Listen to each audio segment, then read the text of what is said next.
Jadi ini adalah video kedua. Nah, video kedua ini adalah contoh permainan yang saya ajarkan atau saya bawakan untuk memecah kebekuan atau ice breaking.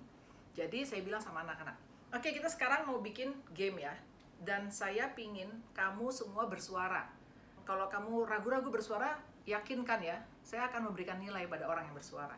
Dan lagi pula saya akan punya, ini saya punya, misalnya ini saya selalu memamerkan tuh, saya punya coklat nih, Toblerone atau coklat apa gitu ya yang menurut anak-anak itu enak. Dan saya bilang, saya akan menyediakan 3 buah coklat buat orang yang nanti bisa menang. Jadi kita main sekarang. Pada siap nggak nih? Oke, kita main ya. Saya ingin kamu menyebutkan apa yang pertama kali terlintas di kepalamu ketika kamu melihat ini. Ini bukan huruf, ini bukan tanda, ini bukan apapun, tapi apa yang terlihat di kepalamu. Biasanya anak-anak langsung bilang, dilarang. Oke, lalu saya akan menulis pakai bolpen yang lain. Dilarang. Gitu. Lalu yang sebelah sana ada yang teriak. Verboden. Nah, oke, saya verboden. Jadi saya tulis verboden. Lalu ada yang bilang kali. Oke, ini kali. Ada yang bilang lagi X. Oke, ini X. Gitu. Lalu ada yang bilang lagi stop. Oke, stop. Gitu. Nah, dan seterusnya karena kelasnya ada 70 orang, kadang-kadang 80, kadang-kadang 50. Maka nanti ini seluruh papan tulis ini jadi penuh dengan bolpen merah. Dan bolpen merah ini berasal dari pikiran mahasiswa. Masing-masing berteriak apa yang mereka pikirkan pertama kali ketika melihat ini. Jadi ada yang bilang stop, ada yang bilang verboden, larangan, atau tadi bilang larangan gitu, atau macam-macam lah gitu, atau buntu. Mereka bilang begitu. Nah, setelah itu saya melihat kan anak-anak mulai berani bicara karena ini adalah soal yang mudah. Mereka berani bicara, menyuarakan apa yang ada di kepala mereka. Itu kan ada di kepala mereka. Stop, dilarang itu kan ada di kepala mereka. Bukan sebuah ilmu pengetahuan yang mereka harus ingat-ingat dulu diajarin apa, kan enggak. Jadi ini bentuknya spontanitas. Setelah itu saya bilang, oke, stop nih, udah penuh nih, udah penuh. Nah, saya hapus ini huruf-huruf merah. Saya hapus semuanya, saya hapus gitu. Lalu saya bilang, oke, sekarang game kedua masih sama. Apa yang terlontar dalam pikiranmu pertama kali ketika kamu melihat ini? Nah, penuh lagi mereka bilang, wah ini mantan, katanya. Ini bekas, katanya. Ada yang bilang lagi, apa tip X, katanya. Saya menulis sampai penuh gitu, karena semua orang berebutan. Dan pada akhirnya orang yang tadi sudah melontarkan pikiran, melontarkan lagi. Jadi ada lontaran-lontaran pikiran yang kedua, ketiga, keempat, setelah mereka melihat ini. Itu biasanya tuh jadi penuh gitu. Nah, setelah anak-anak puas dan kadang-kadang ada yang berteriak, ada yang ngakak-ngakak segala macam, saya akan hapus. Oke, ini udah penuh ya, selesai ya. Game kedua selesai, saya hapus. Merah-merahnya ini saya hapus. Kecuali huruf ini. Nah, habis itu saya bilang, sekarang permainan ketiga. Game yang ketiga. Apa yang pertama kali keluar dalam pikiranmu ketika kamu melihat ini? Nah, biasanya pada ketawa, teriak, wah, gitu. Ada yang bahkan pukul-pukul mejanya, wah, Bu Nana, wah. Saya cuma bilang, apa sih? Cuma baca begini aja pada ribut gitu. Ayo, pikiran pertama apa? Dan nanti ya, anak-anak itu akan melontarkan macam-macam. Ada yang bilang ini, blue film. Ada yang bilang nanti Maria Ozawa. Ada yang bilang nanti pelacur. Lalu ada yang bilang kondom. Nah, saya tulisin tuh, oh kondom. Terus nanti mereka yang bilang penyakit kelamin. Ada yang tulis penyakit kelamin. Ada yang bilang pergaulan bebas. Saya tulis pergaulan bebas. Terus ada yang bilang, Bu, ini Bu, kenakalan remaja. Oke, kenakalan remaja. Dan ketika itulah kelas saya, 8 tahun saya mengajar, saya belum pernah melihat kelas saya tetap dingin. Biasanya ramenya nggak keru-keruan.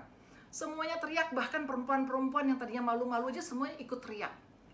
Lalu ini jadi biasanya penuh. Terus saya bilang gini, lucu ya, ketika tulisannya ini papan tulisnya jadi penuh sampai saya harus tulis pojok-pojok. ke pojok-pojok. Tadi kayaknya nggak penuh waktu tulisannya gini doang, terus waktu tulisannya EX nggak penuh, terus mereka ketawa lagi, wah malu. Terus abis itu saya bilang gini, oke, ini sekarang udah penuh nih, sudah penuh kalian mengungkapkan apa yang di kepala kalian ketika kalian melihat ini.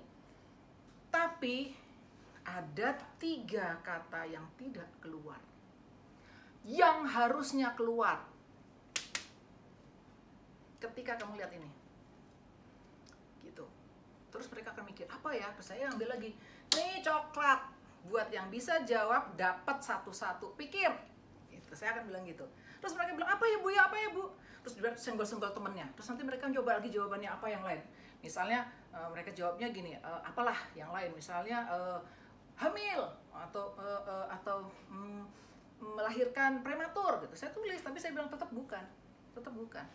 Ayo pikir lagi apa? Ayo pikir lagi apa?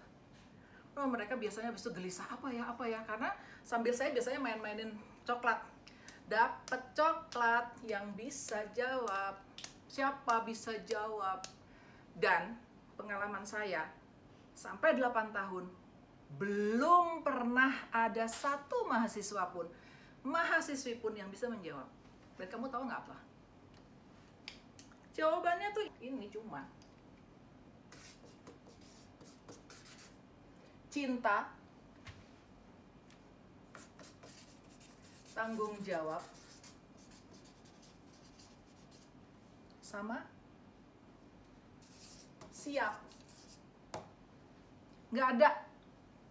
Remaja-remaja umur 18-19 itu tidak ada yang terpikir tentang cinta, tanggung jawab, dan siap ketika bahas soal seks.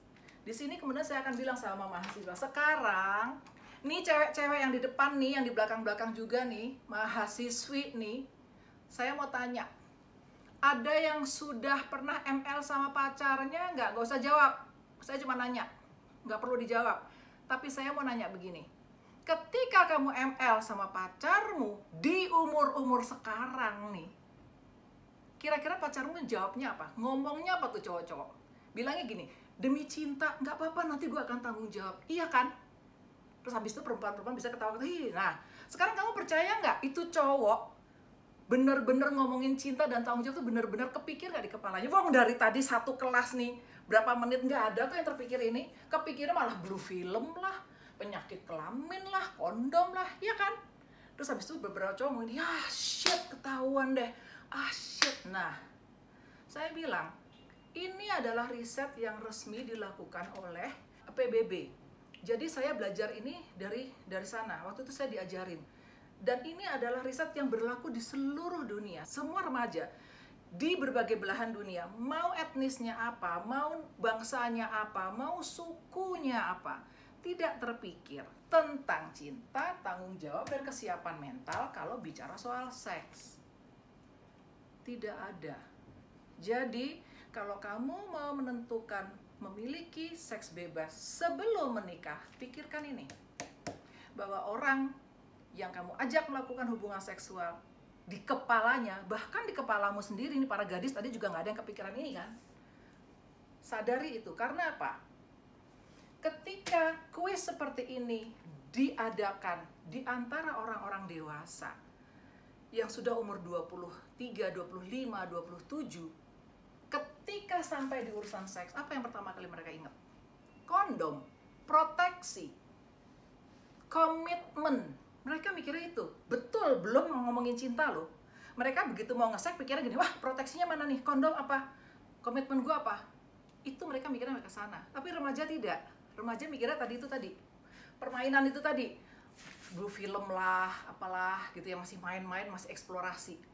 Tapi kalau kuis ini dibawakan ke orang-orang dewasa, misalnya ke eksekutif yang sudah umur 40, 50, ketika pertama kali bicara soal seks, ketika pertama kali lihat urusan gini, yang keluar 90% mengatakan cinta. Yang terpikir kepala adalah cinta. Habis itu tanggung jawab, habis itu biaya. Nah, bicara soal biaya, tanggung jawab itu udah masuk di kepala orang 40-an. Jadi, kita bisa pahami diri kita sendiri. Disinilah saya mengajak kamu semua mahasiswa mengenali diri. Kenal dirimu, kenali cara berpikirmu di usia ini. Dari kuis ini ketahuan kan, pikirannya kemana, ketahuan kan. Oke, ya udah sekarang saya kasih waktu kamu 7 menit untuk merenungkan ini. Yang sudah pernah ML, pikirin ML-nya. Waktu itu bagaimana? Yang belum ML, pikirin nanti kalau diajakin begini, gue akan ngomong apa. Saya nggak bicara soal masalah agama, dosa atau tidak dosa, bukan. Karena saya bukan pemuka agama, saya pendidik. Dan saya mendidik kamu untuk berpikir secara kritis, dan ini bicara soal perkembangan dirimu. Paham nggak sampai sini?